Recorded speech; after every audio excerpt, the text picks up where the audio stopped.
the violence. That's right. Use your talent. Use them. Stop the violence. Yeah. Use your talent. From one heart to another, I lost two brothers. I had to brace myself for that devastating news, that senseless act of violence.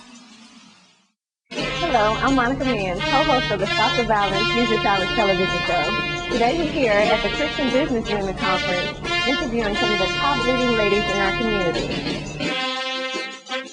And today we have here Frambo. I think the talent that I bring to the ministry is, and to the community, is that, number one, I'm a paralegal. I work for the Department of Children and Family Services.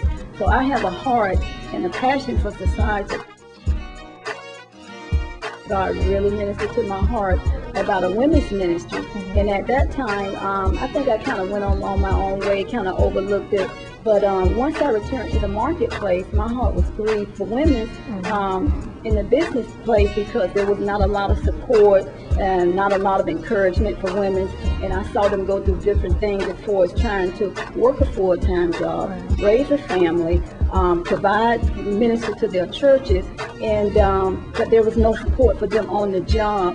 So God just really laid it on my heart about when He put it in my heart 10 years ago when I was a stay-at-home mom. So what I did with that, I said, well, Lord, I'm going to heed the call. And so what I began to do is really talk to different women in different organizations about a ministry that we can come together.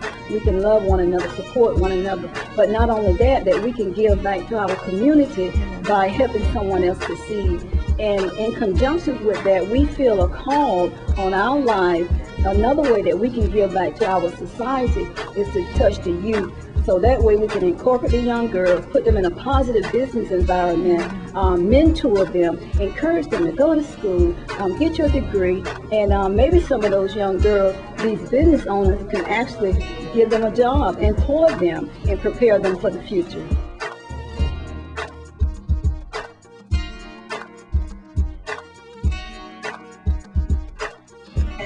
When the Lord laid on my heart at the last conference, I told the lady, I said, you know, I know God has called me to do this ministry. We're going to go national.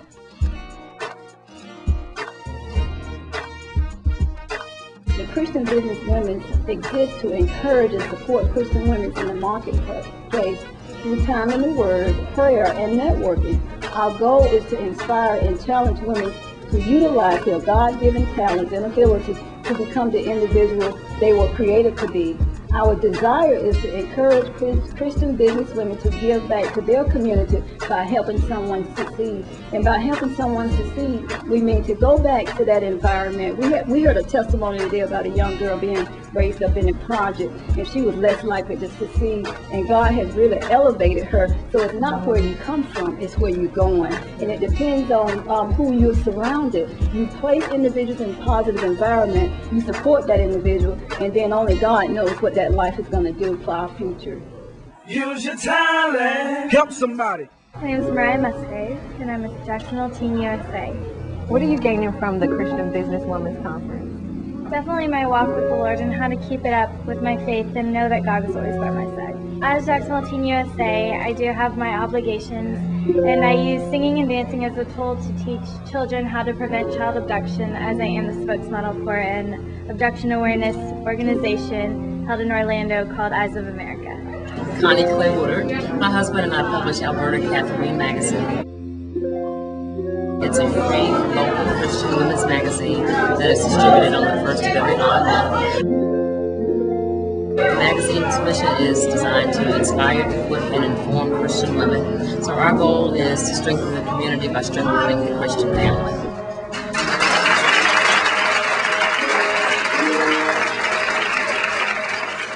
Stop the violence. Here we go. Use your talent. Help somebody. This is a Stop the Violence, Use Your Talents exclusive. We're here with my man George. George, you got a story for the youth out here? Let them know. Yes, sir. I got a story. The story is places like this, community rehabilitation centers, right, is what it says. It rehabilitates you. It helps you to be back in society. Even though I had a mishap and I done 22 years in prison, but since I've been out, within the 5 years, I've been right here. Right. And, you know, it's been so beautiful because I can reach out to some of these guys in the neighborhood. Right. And we do walk around and, you know, just walk. And interaction with the community. And it's so beautiful, you know. I feel like a new person. You know, mistakes are mistakes, so can't change. So you saying you did 22 years, and then you told me the first 4 years you did on death row. Yes, sir. Tell them about the priest and the seriousness of that message right there. The seriousness of that message, when you hear footsteps coming down the hallway, because you were behind a steel door, so you can't look left or right. So when you hear these feet coming, and you hear somebody say, Sarge, okay, is Sarge by himself, or is Sarge with a couple more officers, or is Sarge with the priest? But see, on death row, any given day, the governor of America just sign you off. Any given time of the day. No matter what. That's at so your life is at their mercy. My life is at a signature from the equal. See, you have to look at things real serious, and I can look back on it. Well, that's George's story. There's many more stories. We're just here trying to make a difference on this day. Bunch Entertainment, being useful, never giving in. This is all about positive. My man George, keep doing what you're doing, baby. Let the youth know that there's alternatives. And if this man can do 22 years plus 4 on top of that on death row and survive that, it's telling you that you don't have to go that route. Do the right thing. Do the right thing. There you go. Hey. Hi, I'm Mayor John Payton, and you're watching Stop the Violence, Use Your Talents. Stop the violence. Use your talent. We do have to learn in this nation by embracing Martin Luther King Jr. and what he stood for. Be ashamed to die until you've tried to do something to make your community better. Hey, we're students representing UNF, telling everybody to stop the violence and use your talents. Somehow, some way. Yo, this bigger ranking, man. Cool runnings. Stop the violence, use your talent, man. It's going down. This is a real movement, man. Get with it, man, all right? We will continue to get there. Be ashamed to die. It can be your community, it may be your city, it may be your state, it may even be the nation or the world. But it really doesn't have to be. It can be a victory in our schools, it can be a victory in our neighborhoods, it can be a victory in our church.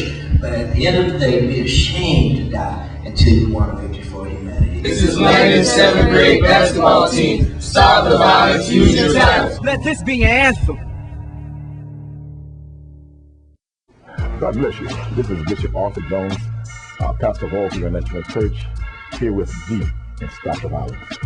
When you speak of talents, I don't sing, I don't play any instruments. The gift or the work I do is preaching and caring for the needs of people. I feel this is a talent that God has placed in me. When it comes to our young people, our children, I think that standing as a father figure before our youth is extremely important.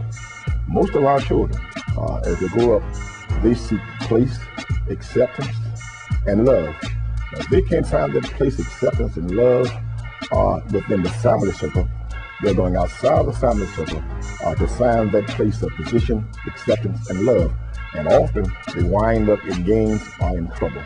I believe it's extremely important as a man figure in the house that man in the home establish a relationship with his sons and daughters to the point that they gain respect for their parents, mother and father. In my home, when I was coming up, my father was a hard-working man. He was a loving man, yet he was a chastiser. And believe me, when I did wrong, when I messed up, Daddy punished me. And I knew he was punishing me for the same things he did, but he still punished me. And one thing I desired as I grew up with my children, because my father never allowed me to say, well, Dad, I really didn't do that. Because if I told my father I didn't do that, he would say, am I lying? And my next word to him would be, no, sir, you're not lying. I remember one time, on a vacation that we were on, my son, I thought he had done something, but he hadn't done anything that I thought he had.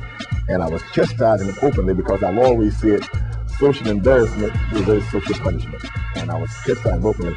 And after I chastised him, my wife and my mother came to me later and said, he didn't do that. And they told me that because I had chastised him, I punished him openly around all his friends, I thought as a father, I should apologize to him openly before all his friends. And so when all his friends together, I brought him to me. I said, son, loudly, not softly, son, Dad need to apologize. I did something wrong. I messed up. I thought you did something you didn't do. Dad is sorry. His words to me was, you daddy, it's all right, Daddy. I said, no, son, it's not all right.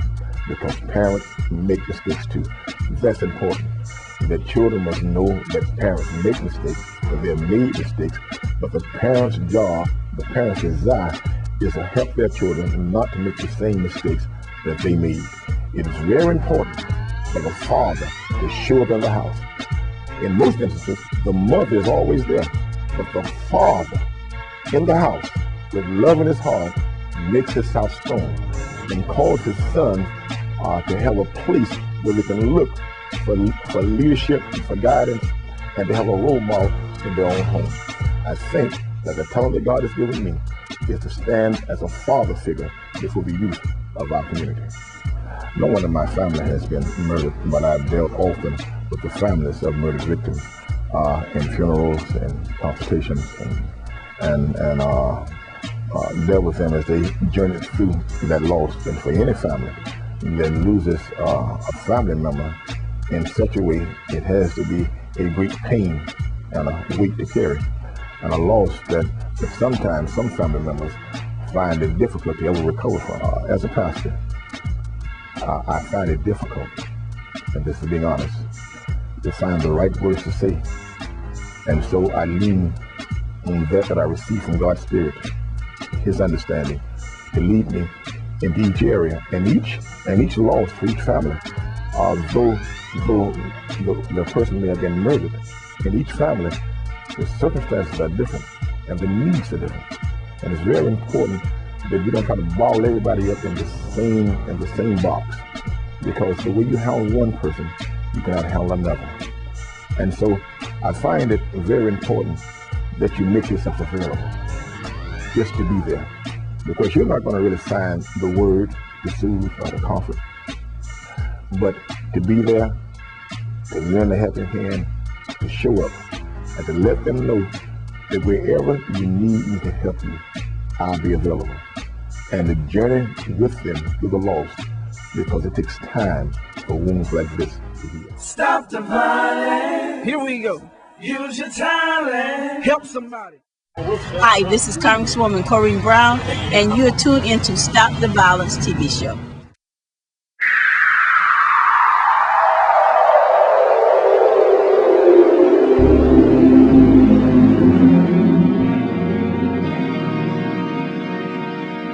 Stop the violence. Look on this channel like this. Come on.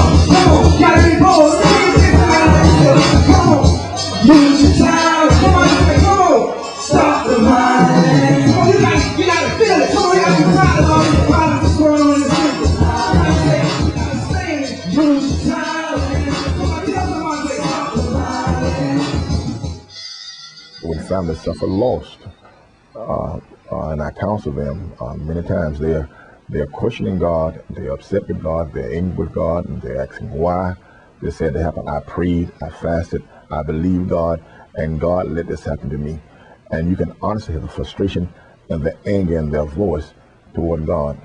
There was a certain incident that happened in the church some years ago when I was called to a home where one of our members' sons was brutally murdered in the front yard.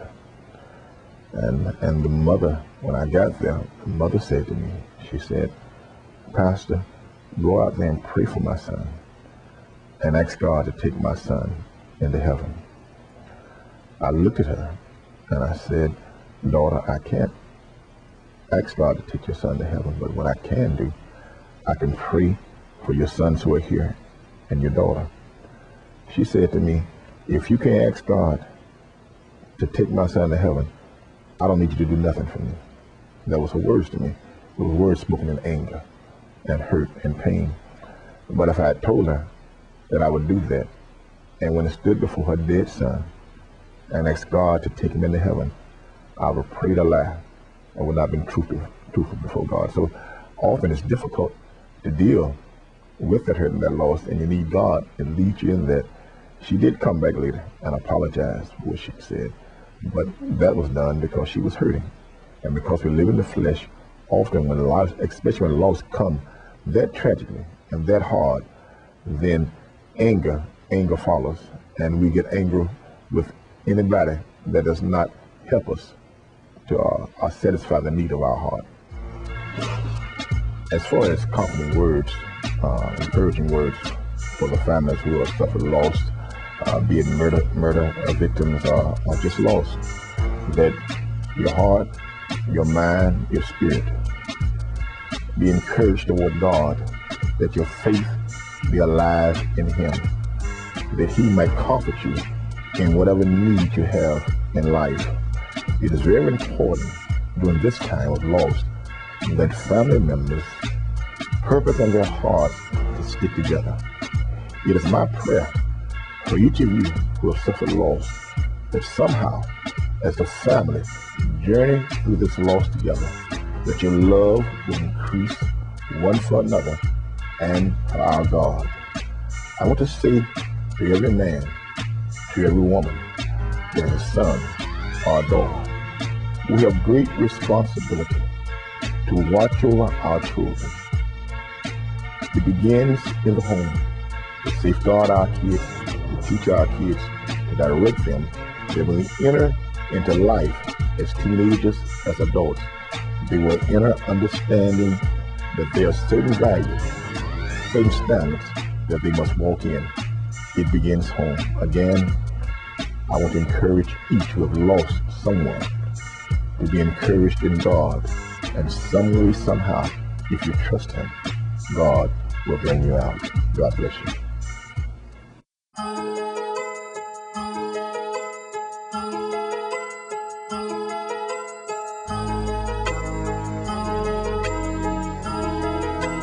My name is Beverly McClain, and I'm the mother of Andre Lynn Johnson. His body was found June 23rd, 05, in Revolt Scenic Park on the banks. They done washed the shore right up in there. I said, how somebody gonna kill somebody and throw him out here? It's unreal.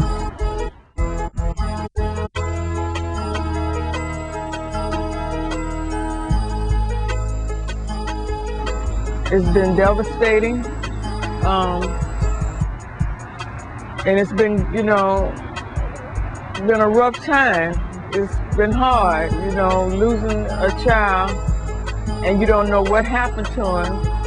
It's hard. You reach out every day trying to get answers. Someone out there knows, but nobody came forward. Andre's body was found in the Rebar River. Somebody put him there. Somebody knows what happened to my son. And I'm not gonna rest.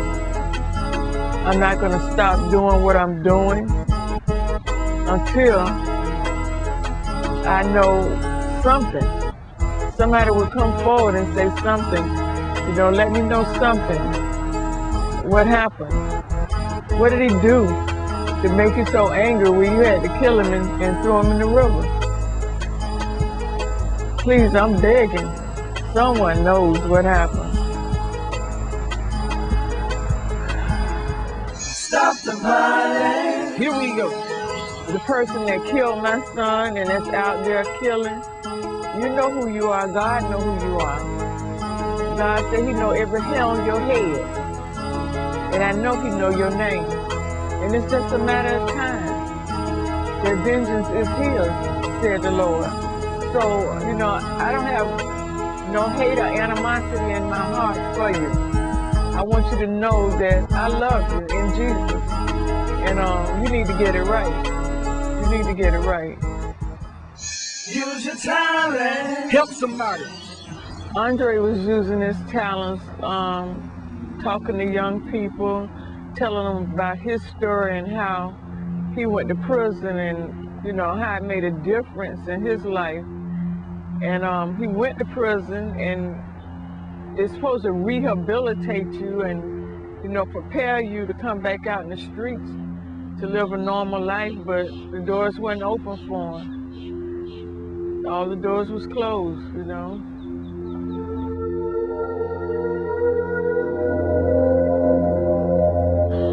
When my son was murdered and the police came and told me about his murder, like I said, I was devastated. I didn't know what to do.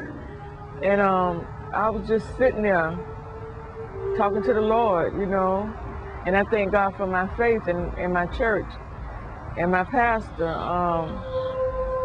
If it weren't for the Lord, I wouldn't know what to do. I got up and I started reaching out to other people, trying to help people. I didn't want nobody to hurt like I hurt it, you know, being lost. Because we have a support group, Families of Slain Children, which was founded after Andre's murder. And we come together and we support one another. And that's what you need. You need support. You don't need to sit there home alone or just alone, which you're gonna find yourself being. Once your loved one is gone, you're lost. And I want you to know it's a group of us that lost loved ones, and we know how to feel. You know, you're not alone. We can reach out and help you, and you be a help to us. We be a help to one another. The support group is at 1 Timothy Baptist Church, 12103 Dunn Avenue. Biscayne Boulevard, I'm sorry, off Dunn Avenue. We come together every Sunday and support one another in this mission. I call it a mission, a ministry, where we just love on one another, because that's what you need. You need someone there for you, and we're there.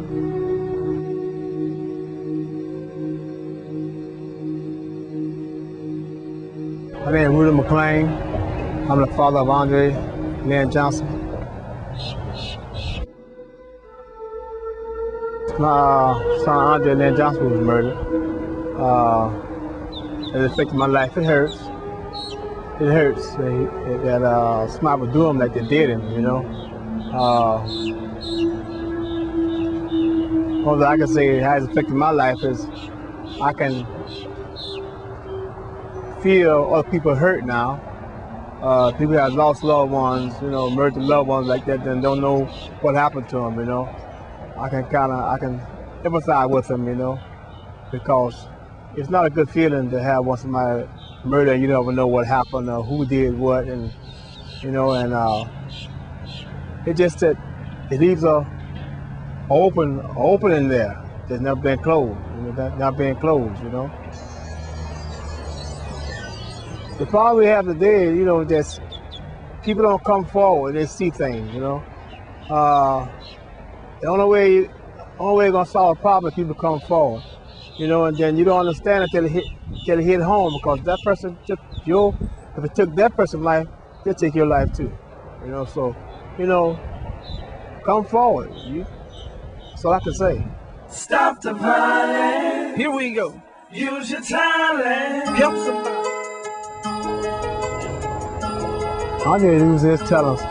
My wife said earlier about just talk to children about where he's been at, and try to get them to understand that if they're doing what they keep doing or keep doing the wrong thing, they will get what he got. If he be in prison like he was in prison. So he's just trying to tell them not to do the same thing that he was doing, so don't wind up in prison like he did.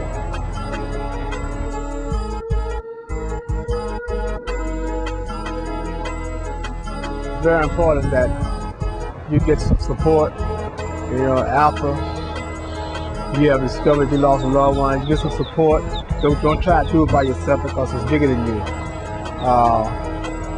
Get out. You know, my wife, she has formed this group called Women of Slain Children, Families of Slain Children. And if you don't get help with her, get help with somebody, you know, because it is bigger than you, you know. So, you know, just don't sit home and look at the picture and be to yourself. You know, don't isolate yourself.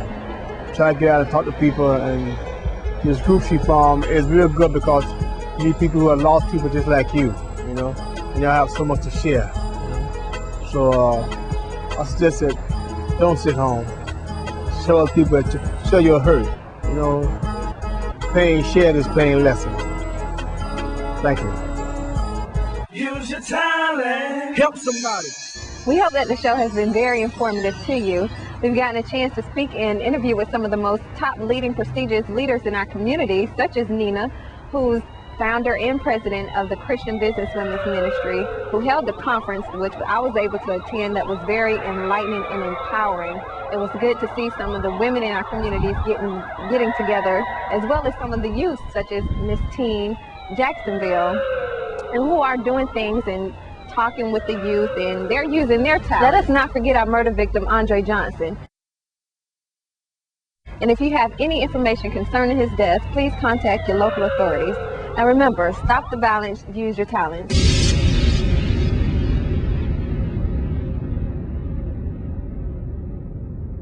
Stop the violence, use your talent. Winners never stop, winners keep going continuously. Are you feeling me? A positive mental attitude, sound physical health, put you in the right mood. Oh yeah, harmony in human relations, freedom from fear, cause God made creation. What a sensation, hope for future achievements. It's time somebody start believing and receiving. Stop the violence, use your talent. Come on, listen up now. Stop the violence.